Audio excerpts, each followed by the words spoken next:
Meus amigos, meus irmãos, bom dia, boa tarde e boa noite. Fé e boa consciência. O apóstolo Paulo, fala muito bem sobre isso. Fé com boa consciência. Por que fé com boa consciência? Por que enfatizar que a fé, que é o cerne do nosso sustento cristão, precisa ser acompanhado de boa consciência? Vamos ver o que diz o apóstolo Paulo em 1 Timóteo, capítulo 1, a partir do versículo 18. Do versículo 18 ao 20. Paulo faz uma citação ao seu discípulo Timóteo, exortando a que ele mantenha-se com fé em tudo aquilo que foi profetizado, ou seja, em tudo aquilo que foi proclamado, e guarde também a boa consciência. Este é o dever de que te encarrego, ó filho Timóteo, segundo as profecias de que antecipadamente foste objeto. Combate, firmando nelas o bom combate. Combate, firmando nelas, quer dizer, nessas declarações, nessas coisas que foram proclamadas, profetizadas, o bom combate. Ele está dizendo aqui que a vida cristã é um combate. Sempre foi e sempre será um combate. Um combate interior e um combate exterior. Isso desde o primeiro século, desde a fundação da igreja. Podemos datar, digamos, Pentecostes, para darmos uma data. A vida cristã é uma vida de luta, é uma vida de desafios. É a carne lutando contra o espírito, não deixando que o espírito seja pleno em nós. É a luta do Espírito de Deus contra o espírito desse mundo, que tudo faz para escarnecer da igreja, da sua doutrina, da obra redentora de Jesus. É um combate, porque é um combate também cultural, é um combate teológico, é um combate doutrinário. É um combate de todos os tipos. Mas é bom realçar que nesse combate, a igreja e o homem cristão de boa consciência, e a mulher cristã de boa consciência, e a liderança cristã de boa consciência, se fortalece na fé. É esse combate que faz ele um hábil combatente. Ele não é apenas um infante, mas ele é um experiente combatente, quando chega principalmente a um nível de entendimento do Evangelho, da vontade de Deus e da sua própria experiência nas congregações cristãs. No versículo 19, ele diz algo muito importante: mantendo a fé e a boa consciência. As duas coisas, a fé e a boa consciência. Porquanto alguns, tendo rejeitado a boa consciência, vieram a naufragar na fé. O que Paulo está dizendo aqui é essencial a fé, a nossa vida cristã. Não é estar dentro de uma igreja, não é estar dentro de uma congregação, não é dizer que ama Jesus, não é dizer que aceita Jesus como Salvador apenas, mas o exercício dessa fé, a fidelidade a essa fé, que é a chamada boa consciência. A boa consciência manifesta-se de mais de um modo. Primeiro, como fidelidade aos princípios doutrinários. Segundo, não permitindo que nada, digamos, herege, que nada estrangeiro contamine essa fé em nosso Senhor Jesus Cristo. Em terceiro lugar, que nós mesmos nos comportemos devidamente segundo a fé em Jesus Cristo. Mas o que é comportar-se segundo a fé? É apenas, digamos, firmar-se na cruz de redenção? Não. É não fazer e não dizer coisas contra a própria congregação, contra a própria consciência do homem que seja cheio do Espírito Santo de Deus. Porque muitos seguram na cruz de redenção para com isso achar que tem direito e autoridade para fazer e dizer coisas que são contrárias à vontade do Espírito de Deus.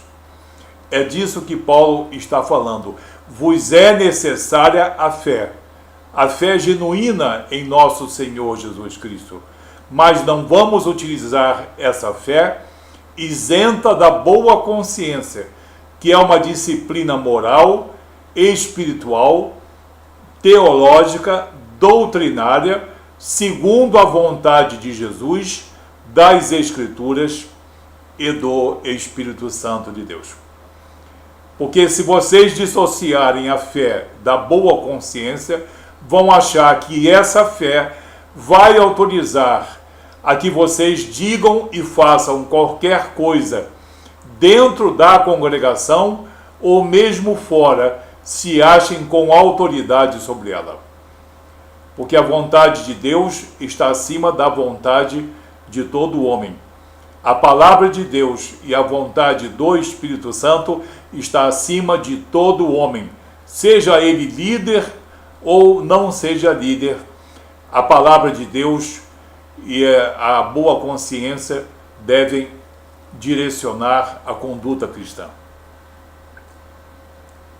Mantendo a fé e a boa consciência, porquanto alguns, tendo rejeitado a boa consciência.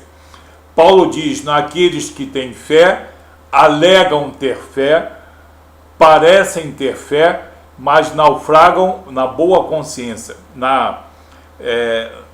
no caso, rejeitando a boa consciência, naufragam na fé, se envolvem em contendas e em assuntos que não são edificantes, que trazem prestígio pessoal, que trazem dissensão muitas vezes. Mas nós temos fé em um Salvador, nós temos fé em Jesus Cristo, e isso nos autoriza a fazer qualquer coisa. Não. Paulo está falando com a sua envergadura apostólica. E eu sempre digo que Jesus capacitou Paulo pessoalmente e no poder da palavra e no poder do Espírito Santo. E ele termina, e dentre esses se contam Himeneu e Alexandre, os quais entreguei a Satanás para serem castigados, a fim de não mais blasfemarem. O que Paulo diz aqui? Ele cita dois homens, não vamos citar detalhes, dois homens pecadores dentro da congregação cristã. E Paulo diz que os entrega a Satanás. Paulo não está julgando esses homens para que eles vão para o inferno. Nada disso. É uma interpretação completamente grotesca. Paulo diz, vocês não são dignos de estar na congregação. Vocês são mais dignos de estar no mundo. E quem está no mundo está sob os auspícios de Satanás. Então, não vamos interpretar isso aqui como Paulo estivesse amaldiçoando esses dois homens. Ele está apenas dizendo, vocês não são dignos dessa fé e vocês estão mais expostos às malícias desse mundo, estão mais expostos à sanha de Satanás.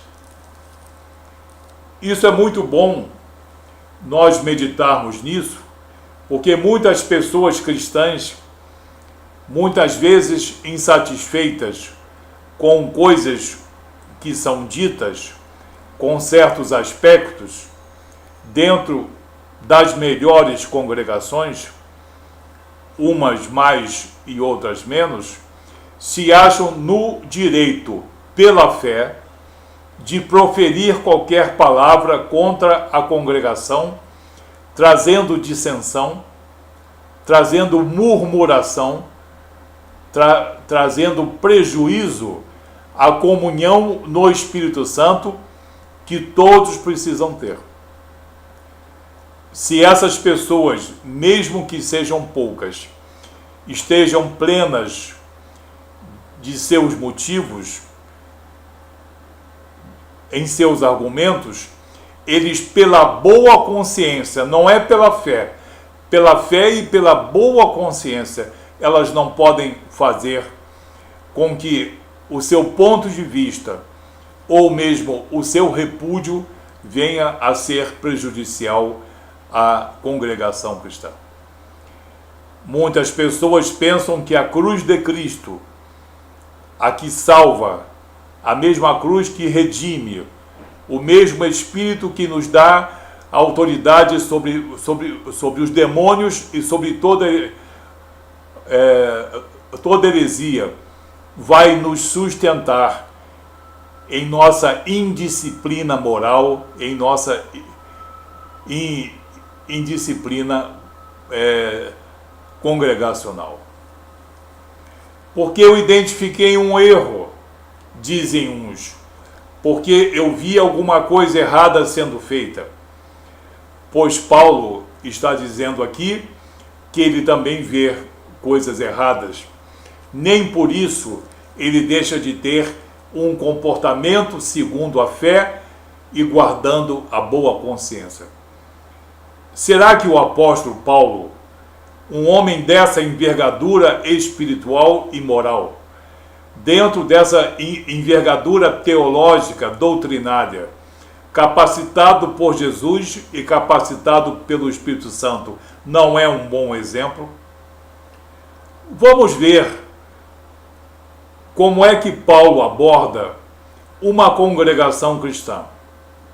Vamos usar apenas como exemplo, eu ia usar a de Coríntios, a igreja de Corinto, e a epístola de Judas, mas vou utilizar pelo tempo apenas Corinto. O que Paulo diz à igreja de Corinto? Olha como é que um homem de fé apostólica e de excelente consciência aborda uma congregação cristã. Capítulo 1. Paulo, chamado pela vontade de Deus para ser apóstolo de Jesus Cristo, e o irmão Sóstenes, a igreja de Deus que está em Corinto. A igreja de Deus que está em Corinto, não é isso a igreja de fulano ou Beltrano. Aos santificados em Cristo Jesus, chamados para ser santos, com todos os que em todo lugar invocam o nome de nosso Senhor Jesus Cristo, Senhor deles e Senhor nosso. A graça a vós outros e pais, da parte de Deus, nosso Pai, e do Senhor Jesus Cristo. E ele vai falando de ação de graças, no caso exortação à unidade, chega num certo ponto em que ele começa a fazer críticas. Por quê? Em uma igreja cristã não havia e não há problemas, sempre houve, existem e sempre existirão. No capítulo 5, ele faz considerações sobre a impureza da igreja de Corinto, repreensões e exortações.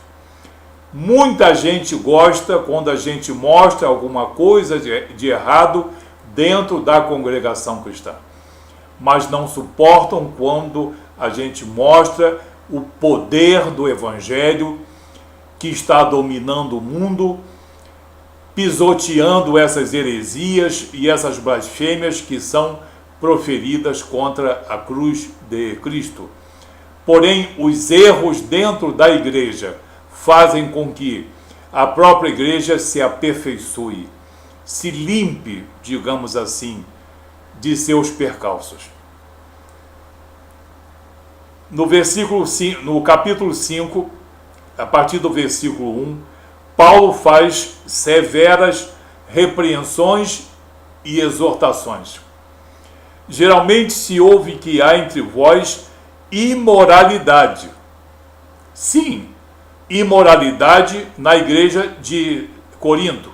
Então, ela não presta mais. Então, quer dizer que uma congregação cristã não presta mais? Ela não serve mais? Não. Assim pensa Satanás. E assim pensam os homens de má consciência, que são amigos do espírito desse mundo, mas não são realmente entendedores da obra redentora de Jesus. Que há entre vós imoralidade, e imoralidade tal que nem mesmo entre os gentios, isto é, haver quem se atreva a possuir a mulher do seu próprio pai. E contudo andais vós ensoberbecidos, e não chegastes a lamentar, para que fosse tirado do vosso meio quem tamanho ultraje praticou.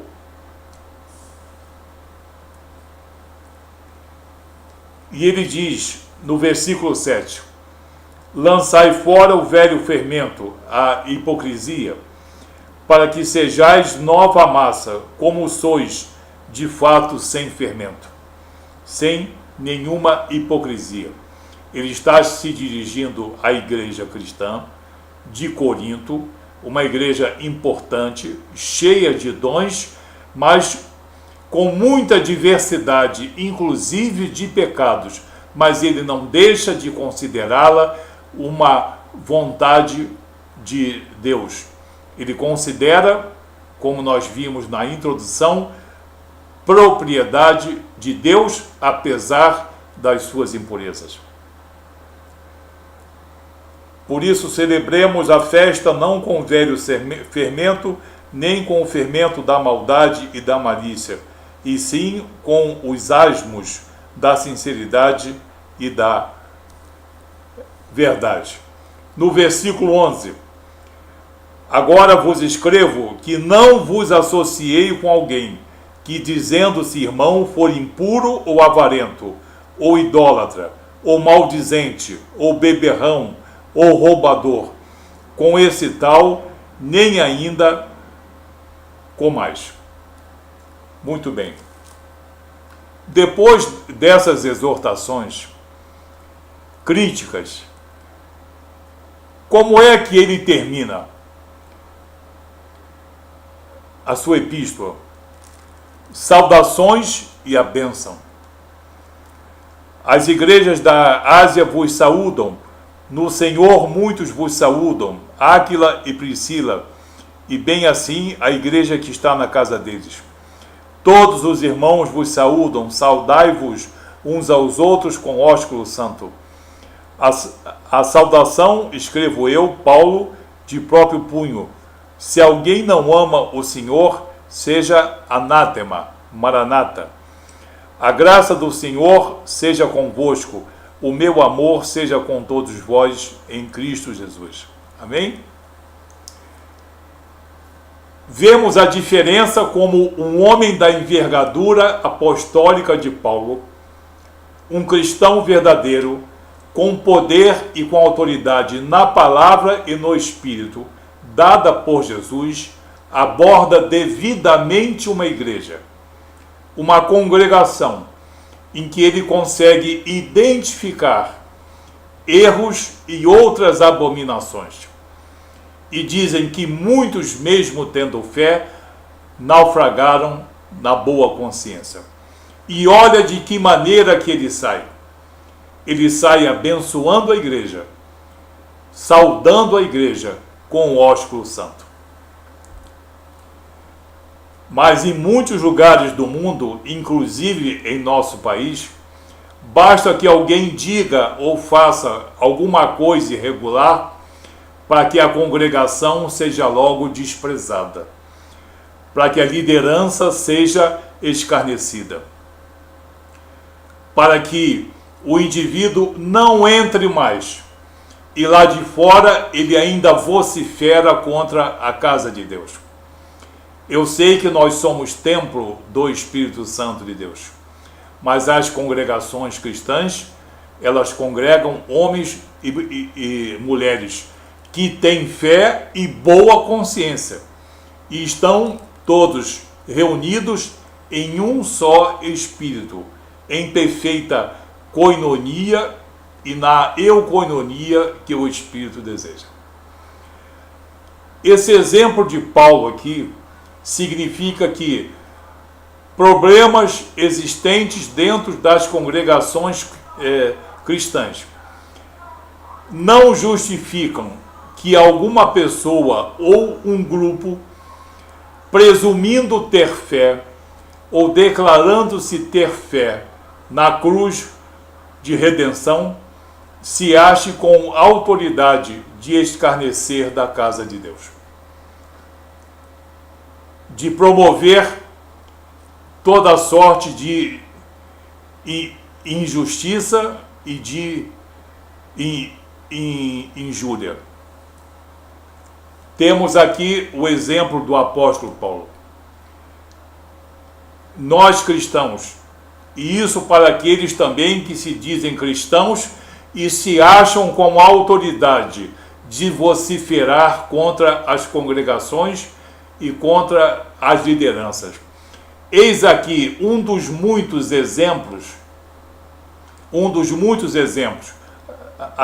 aqui apenas no Novo Testamento, de que a presença de pessoas incapazes, pessoas de má consciência, dentro de uma congregação cristã, não nos eximem de uma boa consciência, de um comportamento reto, de uma conduta inteligente na fé, porque quem quiser fazer justiça contra uma congregação cristã, usando o seu próprio discernimento, mesmo que alegue qualquer tipo de fé, está naufragando na boa consciência e pertence muito mais a esse mundo, e vocês sabem quem é o príncipe desse mundo, pertencem muito mais a ele do que a congregação cristã. Numa época em que muita gente pensa ter argumento contra as congregações cristãs, porque há coisas realmente que são, no caso, refutáveis, isso não dá. No exemplo de Paulo, que é o melhor exemplo que nós podemos dar, no exemplo de Paulo não justifica o que muitas pessoas têm feito e têm dito contra as congregações cristãs, alegando liberdade, alegando a segurança em Jesus Cristo. Na verdade, essas pessoas têm uma presumida fé e são pessoas que andam naufragando na boa consciência. É preciso ter fé e é preciso ter boa consciência. É preciso ter muito cuidado quando alguém olha para uma congregação cristã e pensa ver uma coisa, porém Jesus vê de um modo diferente, e um homem com essa envergadura apostólica vê de maneira sábia, sincera, madura, plena, robusta, com fé e boa consciência. Que você entenda essa mensagem e que Deus te abençoe na fé e na boa consciência, em nome de Jesus.